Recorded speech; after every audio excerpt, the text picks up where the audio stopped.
વાહ ઉડા વાહ, ખોદ્યો પહાડ અને નીકળ્યો ઉંદર. અમદાવાદમાં એક એવો બ્રિજ બન્યો જેનો જવાનો રસ્તો તો છે પણ આવવાનો કોઈ રસ્તો નથી. સાંભળીને નવાઈ લાગી ને, પણ આવું અમદાવાદના ઘુમા સીલજ ઓવરબ્રિજ પાસે ઔડા દ્વારા બ્રિજ તો બનાવી દેવામાં આવ્યો, પણ લાગે છે કે અમદાવાદ મ્યુનિસિપલ કોર્પોરેશન અને ઔડાવાળાએ આ બ્રિજનો રસ્તો જ ભૂલી ગયા છે.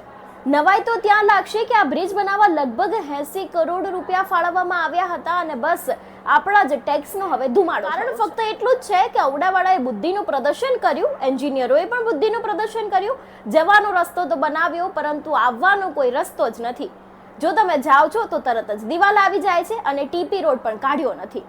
કારણ ફક્ત એટલું જ છે કે ઔડાવાળાએ બુદ્ધિનું પ્રદર્શન કર્યું, એન્જિનિયરોએ પણ બુદ્ધિનું પ્રદર્શન કર્યું. કે સરકારે કીધું હતું કે આને લઈને તમે એક રિપોર્ટ બનાવજો. તે રિપોર્ટ તો હવે બાજુમાં રહ્યો, પરંતુ અહીંયા ઔડા અને તેની સાથે જે એન્જિનિયરોએ આ બ્રિજ બનાવ્યું છે તે લોકોનું ચોખ્ખું જ બુદ્ધિનું પ્રદર્શન લાગે છે.